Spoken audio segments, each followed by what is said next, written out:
Hi everyone. आज की video most important video होने वाली है एसएससी एमटीएस 2025 एस्पिरेंट के लिए। और देखो, मैं अपनी वीडियो देखने के लिए कभी भी आपको इंसिस्ट नहीं करता हूँ, लेकिन आज मैं आपको इंसिस्ट कर रहा हूँ, आपसे रिक्वेस्ट कर रहा हूँ, प्लीज़ इस वीडियो को पूरा देखना। आप स्पीड 2x करके देख सकते हो। आज का जो मुद्दा है वो बहुत सारे बच्चों की ज़िंदगी बचा सकता है आने वाले एग्ज़ाम में, एसएससी एमटीएस 2025 वाले एग्ज़ाम में।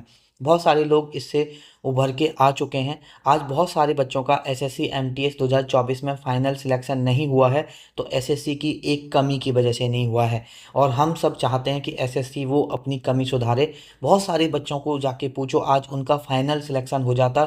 जो 1 नंबर से 2 नंबर से बहुत नैरो मार्जिन से रहे हैं ना, वो एसएससी की इसी कमी की वजह से नहीं हुआ है उनका आज सिलेक्शन। और वो लोग जानते हैं इस मुद्दे को। बहुत सारे न्यू बिगनर्स होंगे जो शायद नहीं जानते होंगे, तो मैं आज आपको डिटेल में बताऊंगा कि एसएससी की किस कमी की वजह से बहुत सारी सीटें बर्बाद हो जाती हैं और एक बच्चा जिसका सिलेक्शन हो सकता था उसका सिलेक्शन नहीं होता है। और अगर एसएससी एमटीएस 2025 में भी इस चीज़ को रिफॉर्म नहीं करता, इस चीज़ को नहीं बदलता, तो फिर से काफ़ी सीटें, हज़ारों सीट बेकार जाएंगी और जिन बच्चों का सिलेक्शन होना चाहिए था या हो सकता था उन बच्चों का सिलेक्शन नहीं होगा। तो आज हम सबको एक साथ आके अपनी आवाज़ उठानी पड़ेगी। और जहाँ पर अब सभी टीचर्स मिलके आ रहे हैं, मैं सारी इन्फॉर्मेशन देने वाला हूँ, हम लोग क्या करने वाले हैं, कैसे करने वाले हैं। तो प्लीज़ आराम से सुन लेना और वीडियो को एक बार प्रॉपर देख लेना। सबसे पहले हम, ऐसा क्या कमी है एसएससी के अंदर जिसकी वजह से हज़ारों सीट हर साल वेस्ट हो जाती हैं, इसे मैं आपको एक एग्जांपल से समझाता हूँ। जैसे एसएससी की देखो, सबसे पहले फॉर्म आते हैं, जो एक बच्चा फॉर्म भरता है। और फॉर्म भरने के बाद एसएससी का देखो एक सेम ही एग्ज़ाम होता है, एक हवलदार के लिए और एक एमटीएस के लिए। और बच्चों की फर्स्ट चॉइस एमटीएस ही होती है, इसमें कोई डाउट नहीं है। फिर वो बच्चा जाता है एग्ज़ाम देने, और जब वो एग्ज़ाम देने जाता है उसके बाद हवलदार की पोस्ट के लिए तो पीईटी आता है, बट एमटीएस के लिए फिर फाइनल रिजल्ट देते हैं। फाइनल रिजल्ट का मतलब आप लोग यहाँ पे क्या समझ रहे हो, मैं बताता हूँ आपको। आई होप कि आप चीज़ों आपको पता होगी, वरना देखो मैं यहाँ पे बताता हूँ। सपोज 11,000 आपकी वैकेंसी आई, तो एमटीएस का सिर्फ एक पेपर होगा। पहले फॉर्म भरवा लेंगे, फिर उसके बाद अगर एक बच्चा पेपर दे के आया और उसने अच्छा स्कोर किया, तो आपका डायरेक्ट फाइनल रिजल्ट आएगा, जिसमें अगर 11,000 वैकेंसी होंगी तो 11,000 बच्चों के नाम होंगे।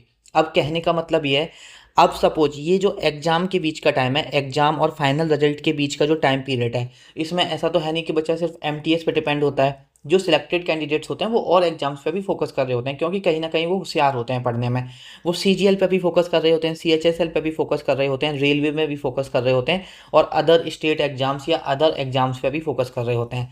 और लगभग 30 से लेकर 40% ऐसे बच्चे होते हैं जो एग्ज़ाम होने के बाद फाइनल रिजल्ट आने तक कहीं ना कहीं और जगह सिलेक्शन ले लेते हैं। और आप सभी को पता है एमटीएस लेवल 1 की जॉब है, अगर उन्हें इससे अच्छी जॉब मिलती है तो वो एमटीएस ज्वाइन क्यों ही करेंगे।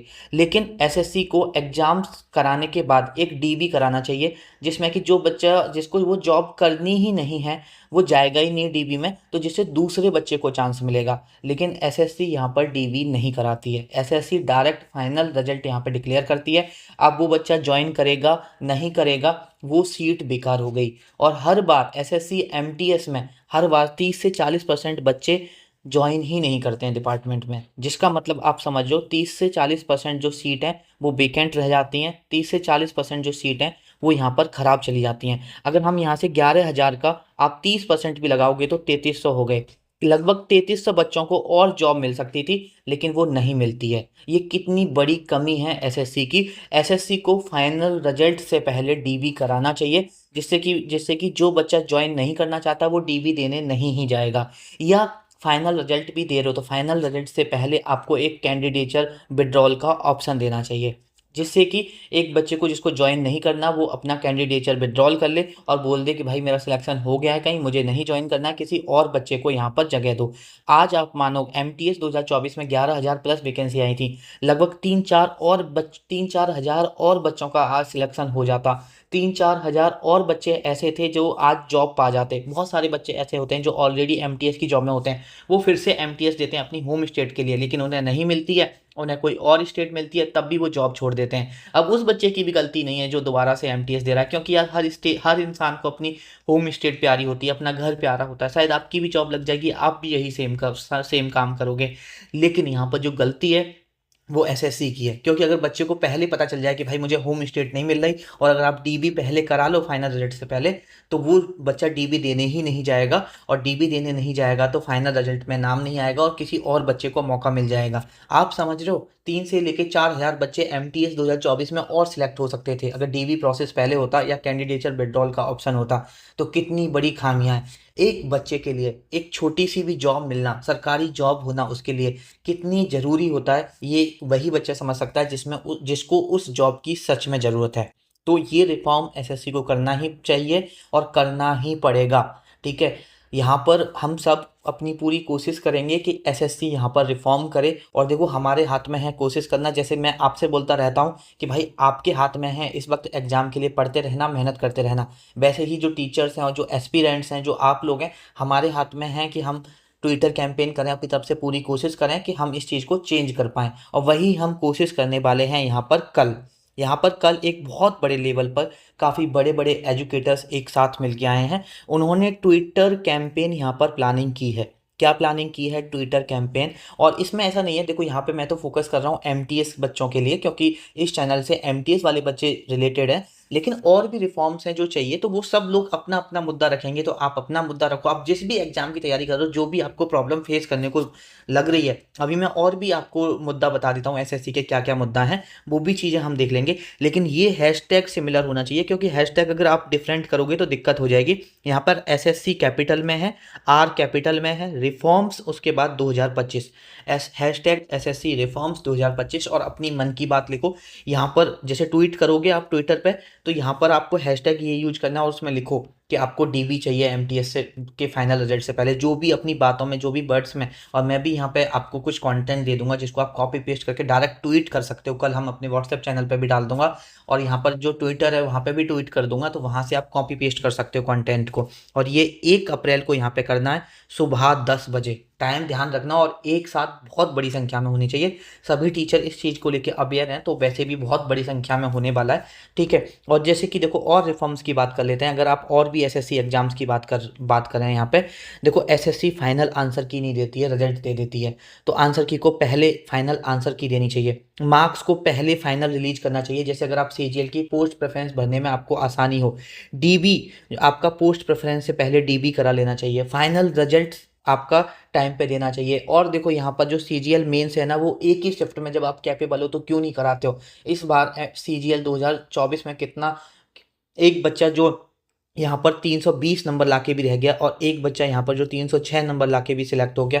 इतने बड़े चेंजेस आप क्यों नहीं कर रहे हो? आप जब एक दिन में दोनों, एक दिन में जब आप एग्जाम करा सकते हो, तो 2 दिन में एग्जाम करा के नॉर्मलाइजेशन क्यों रखते हो? और भाई एक और पेपर, आप एक चीज़, और यहाँ पर आप दो पेपर बना रहे हो, 2 सेट बना रहे हो, एक एक शिफ्ट में आपने एक एक सेट में सीजीएल मेंस में 10-10 क्वेश्चन गलत कर दिए। आप ऐसे कैसे कर सकते हो यार? आपके पास क्या टीचर्स नहीं है? इतने टीचर्स हैं, आप ले जाओ ना, आप पर एक पेपर नहीं बन रहा है। तो अपने आपका जो पेपर है उसका जो स्टैंडर्डाइजेशन करना पड़ेगा यहाँ पर। और यहाँ पर जो एरर फ्री क्वेश्चन पेपर्स देने पड़ेंगे। चलो ठीक है, आप 1-2 क्वेश्चन गलत डाल दो, आप बच्चे की मेंटेलिटी को चेक करने के लिए डाल दो, लेकिन एक एक शिफ्ट में 10-10 क्वेश्चन गलत डालोगे, ऐसे कैसे काम चलेगा? और यहाँ पर जो एग्जाम सेंटर है, बहुत सारे एग्जाम सेंटर का यहाँ पर जो इंफ्रास्ट्रक्चर है वो इतना खराब है जिसकी कोई, आप पूछो ही मत। वहाँ पर जो इन्विजिलेटर हैं बहुत रूड बात करते हैं, बहुत चीज़ें यहाँ पर ख़राब हैं। तो यहाँ पर जो सेंटर्स हैं उनका भी इंफ्रास्ट्रक्चर में आपको रिफॉर्म करना चाहिए। तो ये कुछ डिमांड्स हैं।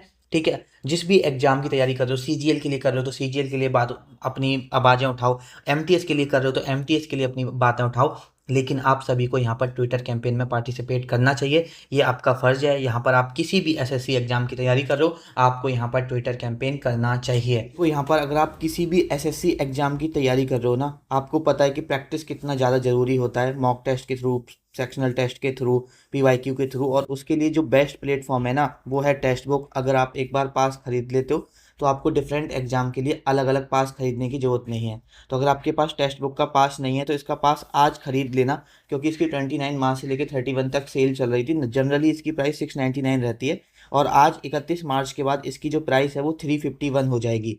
तो अगर आपके पास इसका पास नहीं है तो इसका पास खरीद लेना। DK12 कोड लगाओगे तो एडिशनल 12% की डिस्काउंट मिल जाएगा। लिंक मैं नीचे डिस्क्रिप्शन में दे दूंगा। तो देखो यहाँ पर मेरी आप सभी से रिक्वेस्ट है, एक तो ये पास नहीं है तो पास खरीद लेना अपनी तैयारी को और अच्छे से करने के लिए। बाद बाकी का यहाँ पर ये ट्विटर जो कैंपेन है इसमें सब लोग पार्टिसिपेट करना। क्या कंटेंट लिखना चाहिए अपनी तरफ से भी लिख सकते हो, और कुछ मैं भी अपने व्हाट्सएप चैनल पे आप लोगों को प्रोवाइड करवा दूंगा। लेकिन यहाँ पर देखो, अगर आप रिफॉर्म चाहते हो, आप चाहते हो कि एसएससी एमटीएस में जो 2024 में हुआ, जहाँ पर बहुत सारे बच्चों का सिलेक्शन हो सकता था, इस बार 3-4 हज़ार और बच्चों के घर में खुशियाँ आ सकती थी, लेकिन इस एसएससी के एक गलत स्टेप की वजह से नहीं आ पाती हैं। तो एसएससी को ये रिफॉर्म करना चाहिए। अगर आप भी चाहते हो ये एसएससी एमटीएस 2025 में ना हो, या सीजीएल में या और एग्जाम्स में भी एसएससी रिफॉर्म करे, तो प्लीज़ सब ट्वीट करना, सब इस कैंपेन में पार्टिसिपेट करना। सब एक साथ ही आएंगे तभी कुछ जाके यहाँ पर होगा। ठीक है, तो आपसे मुलाकात होगी नेक्स्ट वीडियो में। तब तक के लिए यहाँ पर पढ़ते रहिए, अपना ख्याल रखिए। और ऐसा नहीं है कि पूरा यहाँ पर टाइम वेस्ट कर देना है ट्विटर कैंपेन पर। 10-15-20 मिनट निकाल के अपना ट्विटर कैंपेन में जो लिखना चाहते हो अपनी बातें वो शेयर करो, और बाद में फ़ोन बंद करके साइड में रख देना। ऐसा नहीं है कि पूरे दिन आप अभी इसी चीज़ों में लगे रहो, तो इसमें भी आपको पूरा टाइम वेस्ट नहीं करना है। ये चीज़ यहाँ पे ध्यान रखना। बाद बाकी का ध्यान रखो, पढ़ते रहो और अपना ख्याल रखो। आपसे मुलाकात होगी नेक्स्ट वीडियो में।